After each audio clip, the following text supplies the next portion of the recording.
be a student of possibility. Number one. Next, be a student of opportunity. Possibility is one study, opportunity is another study. Then third, be a student of ability. Here's the next one that's vitally important, and that's the study of inevitability. Some things at certain times become inevitable, and we'll go through that. And the last one is rationality. How to be a speed thinker. How to grasp problems and take them apart and put them back together in rapid fashion. How to ponder something and then make sure, that it fits you, it fits your philosophy, it fits what you want to accomplish. Rationality, very important subject to study. So that's the list: possibility, opportunity, ability, inevitability, and rationality. Now let's start with possibility. I heard a sermon just a few weeks ago. I'm going to abbreviate it, but I think you're going to get the points that I'm going to cover here. I thought it was one of the classic sermons I've ever heard. And it had 3 major points. Not 30, just 3. But they were so classic, and here they were for your notes. Number 1, if you think it's impossible, it isn't. Point number 2, if you think you know everything, you don't. Here was number 3. If you think you're alone, you're not. I thought those are some classic points. If you think it's impossible, it isn't. If you think you know everything, you don't. If you think you're alone, you're not. Now, under the title, If You Think It's Impossible, It Isn't, he told a unique story. It's the story of Rich DeVos, founder of Amway. Rich DeVos needed a heart transplant. Critical. Now fast forward. Rich DeVos gets his heart transplant. That's one part of the story. But here's the rest of the story that's remarkable. Later, and not too long ago, Rich DeVos has the opportunity to have dinner with the lady who gave him her heart. You say, that's impossible. When I heard this, that's exactly what I said. The congregation that listened to the sermon, this is exactly what they all said. Impossible. You couldn't possibly have dinner with the person who gave you their heart. Here's what happened. There was a lady who needed, I believe it was a liver transplant. And many times it's best if the liver and the heart go together in a transplant. So someone who dies has donated their organs. This lady gets the liver and the heart as a single transplant, and now her heart is left over.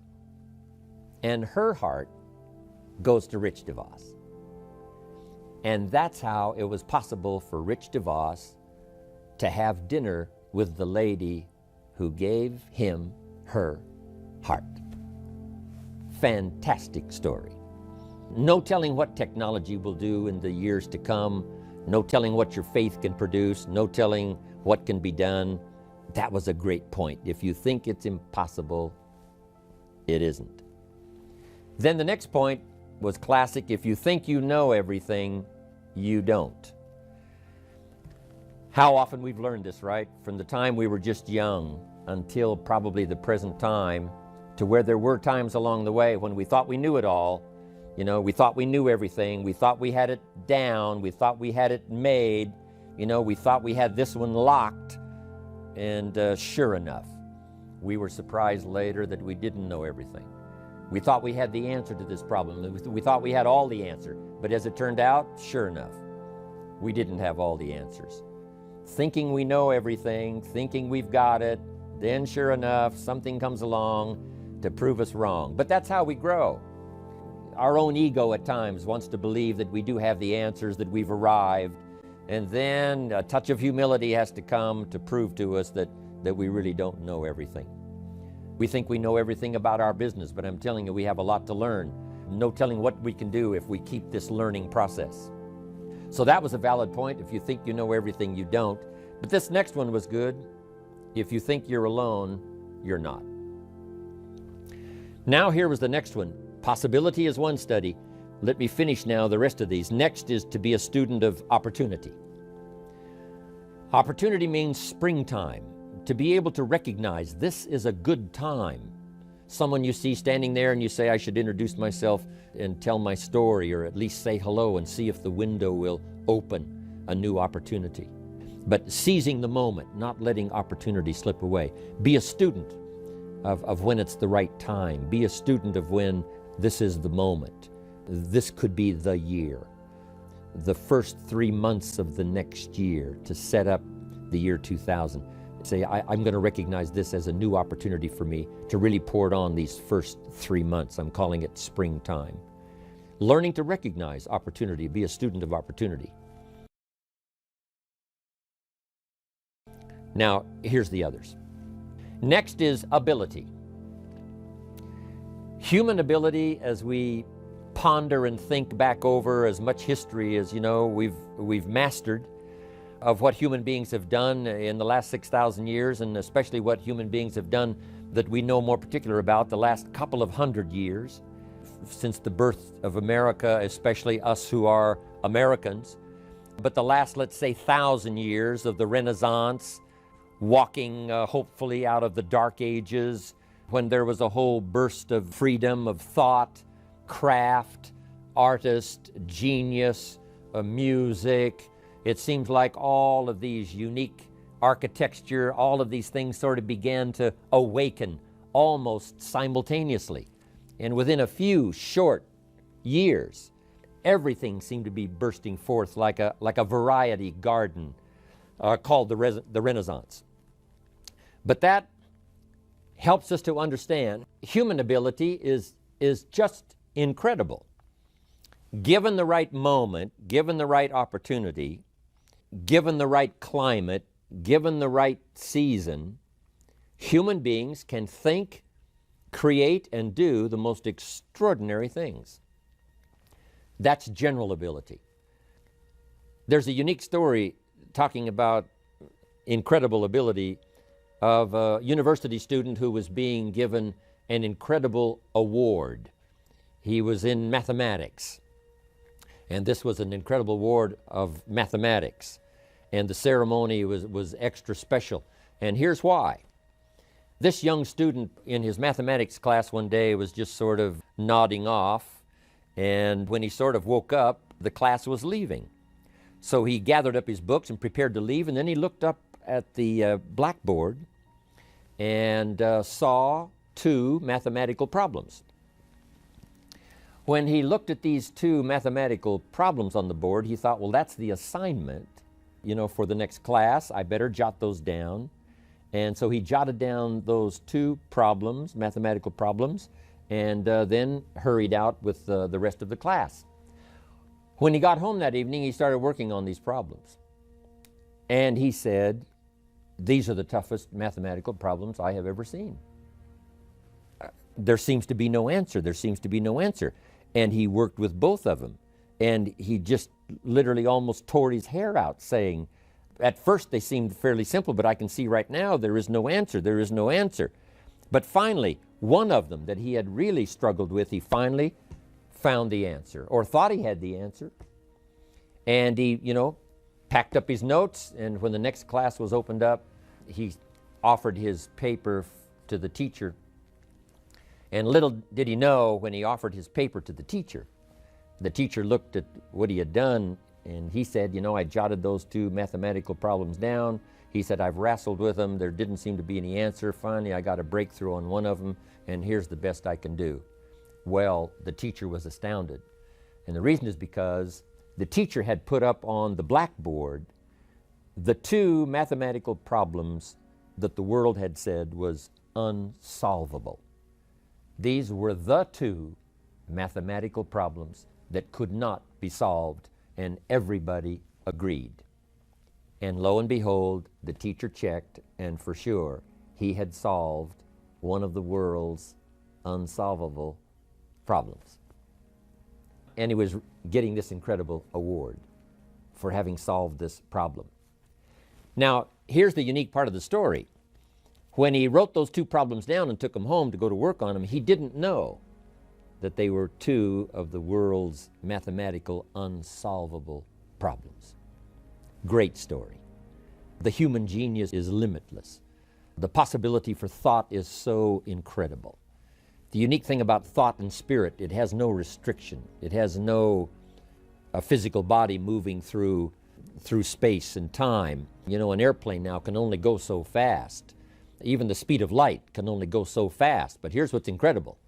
Thought and spirit, you know, travels faster than the speed of light and has components that, you know, nothing else can match. These are the possibilities of the human brain, the ability to think and to ponder and to wonder and to figure things out. Now here's what I want you to discover in this study, and that is your own ability. Part of it you discover as you go. That's what happened to Mark. You know, when he first got into sales, you know, in the clothing store, you know, he found out he could, you know, represent a product and he could do pretty good. And that was a discovery for him. And if he hadn't have gotten that job, you know, who knows? You know, he might have gotten off into something else and that wouldn't have really started to tap his unique abilities. Then, of course, when he put the Herbalife program together, those abilities that were there all the time started developing, and he soon discovered, hey, I can do this and I can do that. Not only can I do all of this, I can do all of this. And when it reaches this level, now I've got the confidence that since I've mastered this, I can master the rest, I can master the rest. And that's not only the Mark Hughes story, that's everybody's story.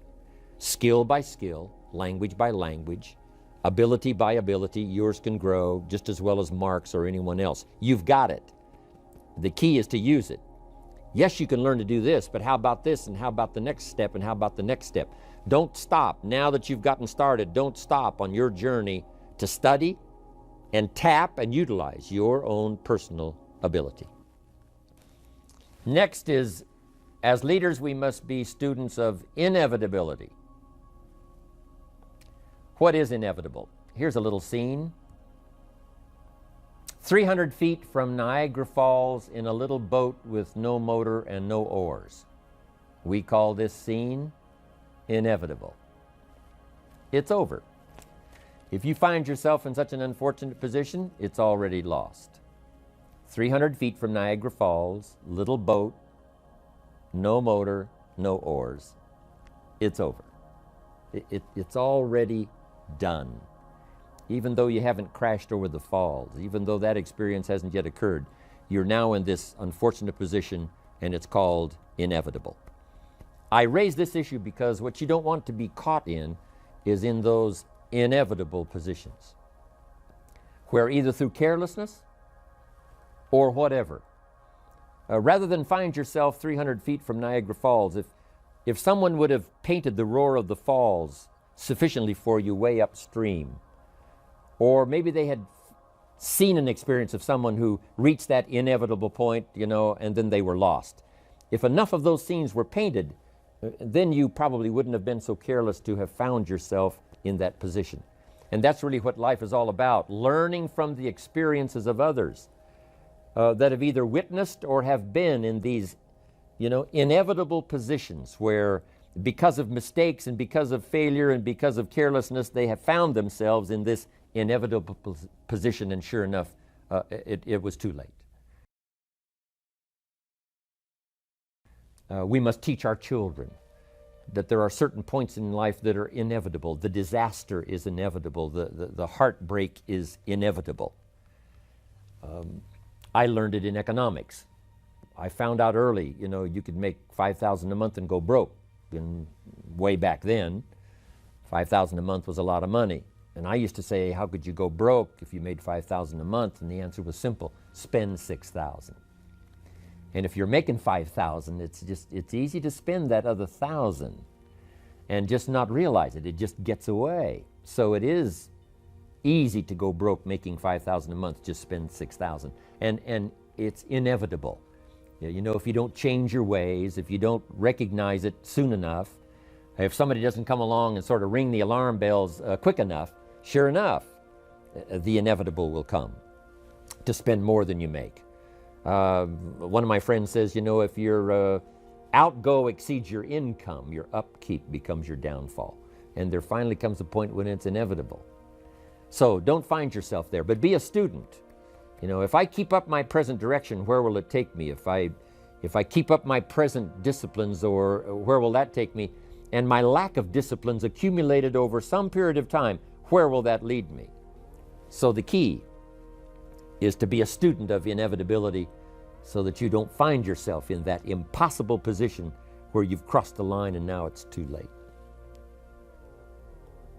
Next, and the last one, is to be a student of rationality. Learning to put things through your own mind. And we are usually only going to act on something that's important if it makes sense to us.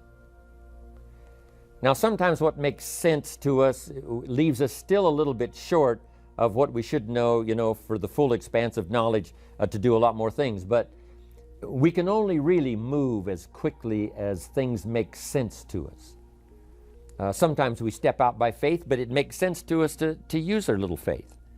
It makes sense to us to take a chance. It makes sense to us to make the investment first and then hope for the harvest. But if it doesn't make sense, if it isn't rational, then we're probably not going to act. We have to learn to study, you know, our own rationality, what makes sense to us, and then try our best to make it make sense to somebody else.